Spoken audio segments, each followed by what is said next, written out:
vence da morte, não a própria vida.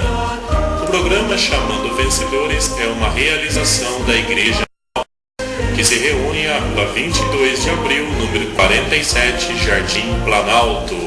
Dias e horário das reuniões: terça, às 20 horas, reunião de oração; sábado, às 19 horas, reunião ministerial; domingo, às 19 horas, reunião do Partir do Pão.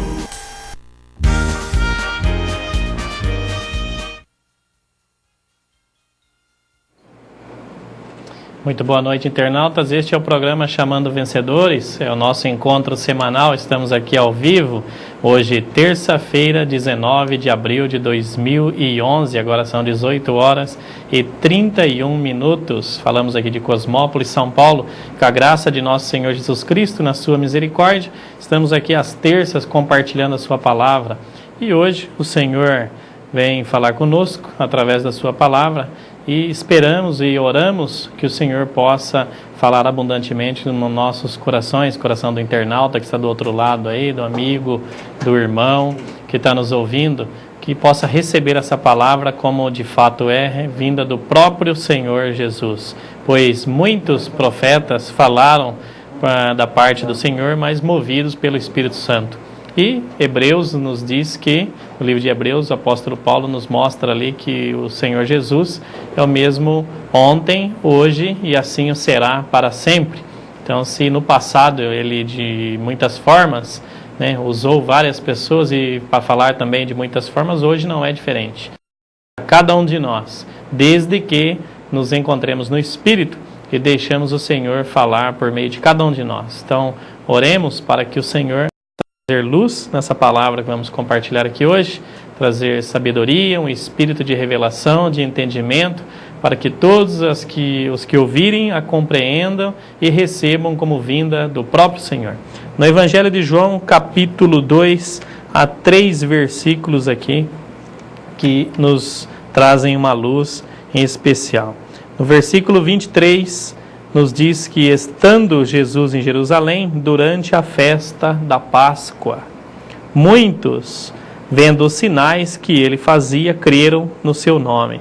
Mas o próprio Jesus não se confiava a eles, porque os conhecia todos, e não precisava de que alguém lhe desse testemunho a respeito do homem, porque ele mesmo sabia o que era a natureza humana. Olha só, internauta, aqui o Senhor nos mostra que muitas pessoas naquela ocasião, vendo os sinais que o Senhor fazia, creram no seu nome.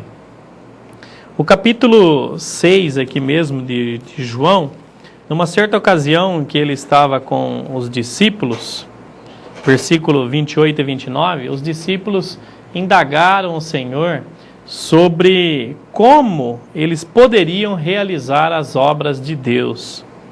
Então, versículo 8 nos diz isso, que os discípulos dirigiram ao Senhor perguntando: que para realizar as obras de Deus? Muitos de nós hoje, filhos do Senhor, desejam realizar as obras de Deus. Muitos irmãos desejam agradar o coração de Deus, desejam ser como Davi, um homem que tem um coração segundo Deus. Mas o Senhor respondeu no 29, a obra de Deus é esta, que creais naquele que por ele foi enviado. Quem é que foi enviado pelo Senhor? O próprio Jesus. Ele estava se referindo a ele mesmo. Você quer realizar as obras de Deus? Creia em Jesus Cristo. O que o Senhor quis dizer para nós com esses versículos aqui? É que crer, como aqui em João 1,12, nos mostra que todos quanto receberam o Senhor, Ele deu-lhes o poder de serem feitos filhos de Deus, a saber, os que creem no seu nome. Então esse versículo aqui, ele nos mostra que crer é receber o Senhor. Todos quanto o receberam, a saber, os que creem no seu nome. Então crer é receber. Quando o Senhor diz ali para os discípulos: vocês querem realizar as obras de Deus, querem fazer as obras de Deus nessa terra, querem agradar o coração do Senhor, não faça nada por si mesmo. Apenas creia, receba o Senhor no seu espírito, primeiramente, e quando já somos filhos de Deus, já temos a vida de Deus, vamos realizar as obras de Deus, nós devemos apenas ter uma comunhão com o Senhor e deixar o Senhor fazer em nós. Na verdade, o Senhor precisa do homem como o homem precisa de Deus. A obra de Deus nessa terra só prossegue, só vai expandir as obras de Deus nessa terra se o homem estiver disposto a servir o Senhor. Hoje o Senhor se limitou ao homem. O problema é que o inimigo de Deus, ele vem e coloca um pensamento em cada um de nós que devemos fazer algo para agradar a Deus. Aí é que está o problema, fazer algo por nós mesmos. Um exemplo claro que nós vimos isso é Caim. Caim, ele ofereceu sacrifícios ao Senhor, ofereceu ali as suas ao Senhor, mas não de acordo com a vontade de Deus, ofereceu segundo o seu próprio esforço natural, né? E então foi rejeitada pelo Senhor. Abel sendo pastor de ovelhas e Caim sendo um lavrador, se formos comparar ao labor físico desses dois trabalhos, certamente Caim laborou muito mais para oferecer aqueles sacrifícios ao Senhor, para trazer a sua oferta ao altar do Senhor. Porque o lavrador, ele tem que lavrar a terra, tem que carpinar, né, debaixo de um sol. Então, com certeza, o esforço físico foi bem maior. O pastor de ovelhas também tem o seu trabalho, mas de uma forma mais branda, que ao ver as pastelhas ali se alimentando adequadamente no pasto, ele pode até descansar na sombra de uma árvore. Agora, o Caim não, né? Caim, ele ficou muito revoltado porque o Senhor rejeitou a sua oferta. Mas o ponto não é esse o assunto de hoje, mas o ponto ali é que Caim ofereceu no seu próprio natural. Então ele estava se esforçando para agradar o Senhor. Muitas vezes nós, no nosso serviço diário na igreja, diante do Senhor, nós nos esforçamos para agradar o Senhor, fazendo muitas coisas por nós mesmos. Quanto serviço, às vezes, podemos iniciar sem depender do Senhor, principalmente aquilo que nós julgamos já ter, né, pleno domínio sobre ele, ter uma facilidade de desempenhar, né? Quando vamos, por exemplo, compartilhar uma mensagem, se não temos esse dom lapidado diante do Senhor, então nós labutamos, vamos diante do Senhor, oramos, né? Porque eu não tenho essa capacidade. Senhor, eu dependo de Ti, coloca a palavra nas minhas bocas, o Senhor possa me usar, me falar, dar entendimento, palavra. Mas talvez ao ser nos apresentado um serviço, uma oportunidade de servir o Senhor, o local de reunião ali, o templo onde nos reunimos, ou até mesmo estar na porta recebendo os irmãos que chegam, né, olhando veículos na rua, né, guardando esses serviços, talvez aos nossos olhos podemos pensar que são mais fáceis, então não dependemos totalmente do Senhor.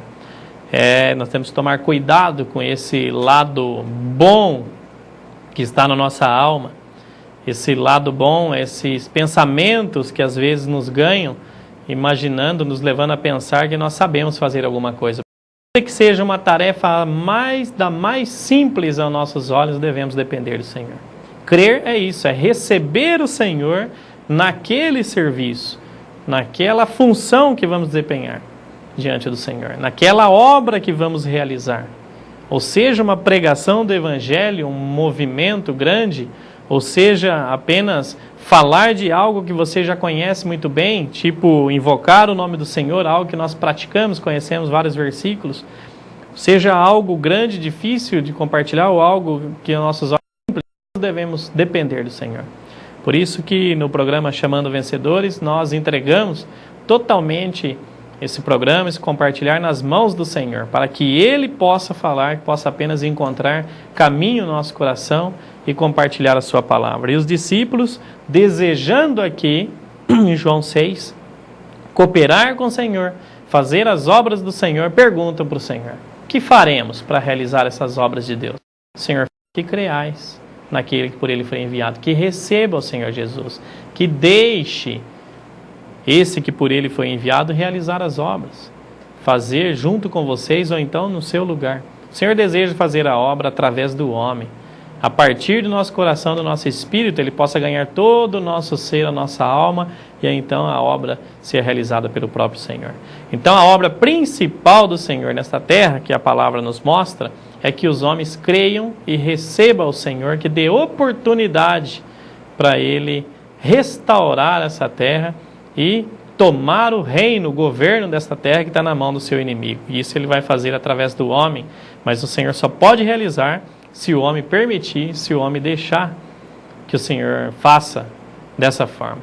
Então, a obra principal é que creamos. Por isso que o Senhor diz, se nós cremos, como diz as Escrituras, do nosso interior vai fluir rios de água viva. Então, se nós estamos ali tendo uma comunhão com o irmão, vamos pregar o Evangelho, vamos ter comunhão, né, com alguém de posição na sociedade, e olhamos aos nossos próprios olhos, puxa, como será?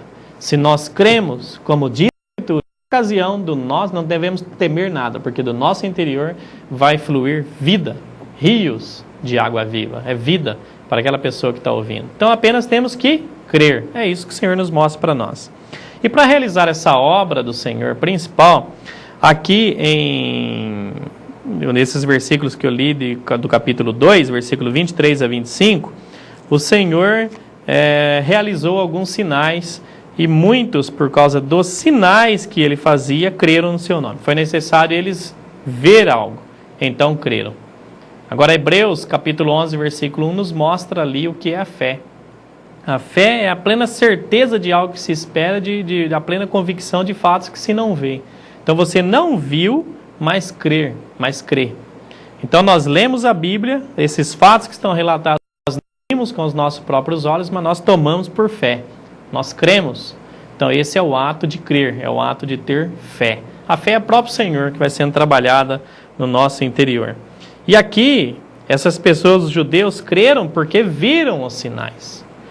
Então o Senhor falou, muito bem, ele realizou os sinais para que creem. Mas no capítulo 4, logo adiante, no versículo 41, nos mostra aqui que muitos samaritanos creram em Jesus. No versículo 39, fala que muitos samaritanos creram nele, no Senhor, em virtude do testemunho da mulher que anunciara. Então, algumas pessoas creem no Senhor por sinal de algo visível que vem sendo realizado diante dos seus olhos ou na sua vida, então passa a crer no Senhor, a fé aumenta. Outros creem por causa do testemunho que dão, por causa da pregação que ele ouve, como é o caso aqui dos samaritanos. E no versículo 41 fala que muitos outros creram nele por causa da sua palavra. Ouviram a palavra do Senhor e creram. E nós, hoje, seus filhos na terra, dessa forma aqui, creem porque ouviu uma pregação e creu porque ouviu diretamente do Senhor ou leu as suas palavras, por causa da sua palavra creu, e outros foi necessário sinais. Só que a diferença é que nessas três formas de crer e receber o Senhor é que aqueles que creram por causa dos sinais que viram, o Senhor não se deu a eles, ou seja, o Senhor não se revelou a eles. Esses irmãos não tiveram um conhecimento íntimo e pessoal do Senhor. Então é necessário nós crermos, termos fé na palavra do Senhor, ou por aquilo que ouvimos, crendo que recebemos do próprio Senhor. Então, os sinais, o Senhor realiza devido à incredulidade das pessoas. A ênfase do Senhor, que nós vimos na palavra, a luz que o Senhor nos dá, que os sinais não é a obra que veio realizar nessa terra. A obra é que creais, que as pessoas creiam e recebam o Senhor. Que deixa a vida do Senhor crescer e restaurar esse homem, restaurar a terra ao domínio do seu Criador. Mas para que isso ocorra, o Senhor ama tanto o homem, que na sua multiforme sabedoria, Ele traz várias opções de salvar o homem. Dentre elas, os sinais. Então, os sinais, eles são realizados por causa da incredulidade das pessoas. O que fica mais claro para nós é no capítulo 11 de João, quando ele fala da ressurreição de Lázaro. Capítulo 11 do Evangelho de João nos mostra aqui que Lázaro ele tinha duas irmãs, Marta e Maria, e os três eram amigos pessoais do Senhor, desde a sua infância. E Lázaro estava enfermo na aldeia, de Maria e de sua irmã Marta. Maria, cujo irmão Lázaro estava enfermo, era a mesma que ungiu com bálsamo o Senhor e lhe enxugou os pés com seus cabelos. Em outra ocasião, essa irmã de Lázaro, Maria, havia dado honra e glórias ao Senhor porque cria no Senhor. Estava crendo no Senhor naquela ocasião. Então, ungiu com bálsamo o Senhor e lhe enxugou os pés com seus cabelos. Isso foi de grande louvor diante do Senhor. E então eles mandaram as irmãs de Lázaro dizer a Jesus: Senhor, está enfermo aquele que amas, que é Lázaro. Ao receber a notícia, Jesus disse: essa enfermidade não é para a morte, e sim para a glória de que o Filho de Deus seja por ela glorificado. Ora, amava Jesus a Marta e sua irmã e a Lázaro. Quando, pois, soube que Lázaro estava doente, ainda se demorou 2 dias no lugar onde estava. Depois disse aos seus discípulos: vamos para a Judéia. E logo mais abaixo, no versículo 11, o Senhor disse aos discípulos: nosso amigo Lázaro adormeceu, mas vou despertá-lo. Jesus estava com a morte de Lázaro, mas os discípulos supunham que ele estava falando sobre o repouso do sono. Então ele falou mais claramente: Lázaro morreu. E por vossa causa me alegro de que lá não estivesse para que possais crer, mas vamos ter com ele. Versículo 17. Chegando Jesus, encontrou Lázaro já sepultado havia 4 dias. Então, um parênteses aqui. Qual era a situação? Lázaro estava enfermo, muito doente. Chegaram a notícia até o Senhor, falou: aquele que amas, teu amigo Lázaro está enfermo, venha, Senhor, curá-lo. E o Senhor disse aos discípulos que estavam com ele: essa enfermidade não é para a morte, mas para a glória, para que a glória de Deus seja manifestada. O Senhor sabia o que realizar. Então há muitas situações na nossa vida, que é o primeiro ponto que vemos, que os nossos olhos são negativos, mas é necessário para manifestar a glória de Deus. Uma morte de um ente querido não traz nenhum tipo de alegria, nada, aliás, só tristeza. Mas, diferente da morte física, podemos estar passando por uma situação de morte espiritual também, em nós mesmos ou ao nosso redor. E não conseguimos ver nenhum motivo de alegria. Mas por que será que o Senhor permite tal situação? Para que a glória de Deus seja manifestada. Para ver o poder de ressurreição se manifestar na nossa vida, para vermos, é necessário passarmos pela morte. E isso, às vezes não, na grande maioria das vezes, não conseguimos compreender isso. Não conseguimos enxergar. A nossa visão é muito limitada. Precisamos que o Senhor abra os nossos olhos e nos conceda revelação e luz na sua palavra. E aqui, então, o Senhor disse para os discípulos que ele se alegrava de que lá não estivesse. Olha só o que ele disse, versículo 15: eu me alegro de que lá não estivesse para que possais crer. Vamos ter com ele agora. Ele já tinha tido conhecimento, ele já sabia que Lázaro havia morrido fisicamente, adormecido no Senhor. Ele falou: eu me alegro que eu não estivesse lá, porque ele sabia que se estivesse lá, ele iria atender os apelos de sua família, das suas irmãs, e iria curar, realizar ali um milagre curando Lázaro da sua enfermidade. E aí, então não havia possibilidade de, naquela ocasião, manifestar o poder de ressurreição. Quando o Senhor chega à aldeia de Marta e Maria, depois de 4 dias, diz aqui no versículo 19, muito dentre os judeus tinham vindo ter com Marta e Maria para consolar a respeito de seu irmão. Marta, quando soube que vinha Jesus, saiu ao seu encontro. Maria ficou sentada em casa. Puxa vida, olha só. Aquela Maria que tinha tido experiência lá no Lucas capítulo 10, experiência na sua casa com o Senhor quando foi visitá-las. Maria ficou assentada aos pés do Senhor. Escolheu a boa parte, permanecer na presença do Senhor, ouvindo suas palavras, ouvindo seus ensinamentos, porque estava crendo e desfrutando da presença do Senhor. Aquela Maria que cria os pés do Senhor, ungiu ele com bálsamo, que enxugou os seus pés, aquela Maria que glorificava o Senhor, agora lhe faltava fé. Faltava o crer no Senhor para realizar a sua obra. Maria permaneceu sentada em casa.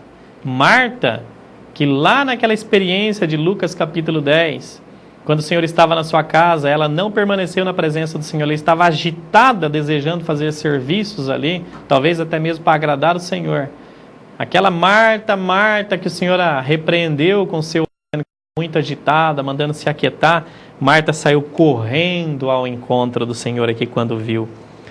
Então, no versículo 21, Marta diz ao Senhor: Senhor, se estiveras aqui, não teria morrido meu irmão, mas também sei que mesmo agora, tudo quanto pedirdes a Deus, Deus te concederá. Olha como Marta estava crendo no Senhor aqui, a inversão da situação. Marta, que numa ocasião, Lucas 10, se demonstrava ali agitada, até um tanto preocupada mais com as obras, com os serviços, do que estar na presença do Senhor, aqui ela estava crendo no Senhor. Se estivesse aqui, o meu morrido, mas agora sei que tudo que o Senhor pedir, Deus lhe concederá, até mesmo a ressurreição. Maria, lá quieta em casa, declarou Jesus: teu irmão há de ressurgir. Aí Marta replicou: eu sei que há de ressurgir na ressurreição no último dia. Jesus disse: eu sou a ressurreição e a vida. Quem crê em mim, ainda que morra, viverá. E o que vive e crê em mim não morrerá eternamente. Crês isto, Marta? Ela respondeu no 27: sim, Senhor. Respondeu ela: eu tenho crido que tu és o Cristo, o Filho que deveria vir ao mundo. Olha como Marta estava crendo aqui. Versículo 32. Quando Maria chegou ao lugar onde estava Jesus, ao vê-lo, lançou-lhe aos pés, dizendo: Senhor, se estiveras aqui, meu irmão não teria morrido. Olha a incredulidade aqui de Maria, completamente diferente de Marta. Jesus, havendo a chorar, bem assim os judeus que a acompanhavam também estavam chorando, ele agitou o espírito e comoveu-se. 34. Perguntou: onde o sepultastes? Responderam: Senhor, vem e vê. Então no 35 Jesus chorou. Muitos dizem que Jesus chorou aqui por causa da tristeza que ele estava ao ver que seu amigo havia morrido. Olha, Jesus tinha acabado de declarar: eu sou a ressurreição e a vida. Ele podia ressuscitar. Está aqui a ressurreição e o amigo tinha morrido. Se ele estava ali, sabia que podia ressuscitá-lo. Ele chorou por causa da incredulidade de Maria e dos judeus que a acompanhavam. Então disseram os judeus: vede o quanto o amava. No 37, alguns dos judeus objetaram: não podia ele, que abriu os olhos aos cegos, fazer que este não morresse? Novamente, alguns judeus, não crendo no Senhor Jesus, de novo, agitando-se novamente em si mesmo, encaminhou-se para o túmulo e ressuscitou Lázaro. No versículo 41, tiraram então a pedra e Jesus, levantando os olhos para o céu, disse: Pai, graças te dou porque me ouviste. Aliás, eu sabia que sempre me ouves, mas assim falei por causa da multidão presente, para que creiam que tu me enviaste. Tendo dito isso, clamou em alta voz: Lázaro, vem para fora. Hoje, diante das situações que passamos, às vezes, de morte, o Senhor fala a mesma coisa: Eduardo, vem para fora. Saia dessa situação de morte. Você crê isso? Posso receber aqui a ressurreição e a vida. Para que o poder de Deus pudesse se manifestar, teve que ter uma situação de morte. Esse poder de ressurreição do Senhor é o que Paulo fala ali em Efésios, do supremo poder da sua grandeza. Então, esse é o poder que hoje nós podemos desfrutar já do Senhor. A ressurreição é para se manifestar lá diante do tribunal de Cristo, seremos, e o Senhor nos ressuscitará para nos apresentar a Ele. Mas hoje, na vida da igreja já vivemos o reino hoje. O reino reino de Deus é para ser vivido na terra hoje. No futuro haverá a sua manifestação, mas hoje devemos vivê-lo. Esse poder de ressurreição está habitando no meu e no seu espírito hoje. E quantas vezes nos deixamos levar pela morte? Então aquela Maria é uma luz para nós, que no momento estava crendo, firme, confiante, louvando e glorificando o Senhor com bálsamo, enxugando seus pés. Aqui nessa situação está de incrédula. Esses são os dois parâmetros que às vezes nos encontramos. Às vezes dormimos, cristão, crendo e desfrutando do Senhor, acordamos com peso de morte, totalmente incrédulos. Diariamente precisamos tocar nessa vida de ressurreição que está no nosso espírito e desfrutar do Senhor. E a forma mais prática para fazermos isso é invocar o seu nome. Ó Senhor Jesus, Senhor Jesus. Quando começamos a invocar, saímos da esfera de morte das trevas e somos transportados para o Espírito, onde há ressurreição e vida. que eu e você possa experimentar hoje, diariamente, esse poder de ressurreição que habita no nosso espírito. Jesus é o Senhor.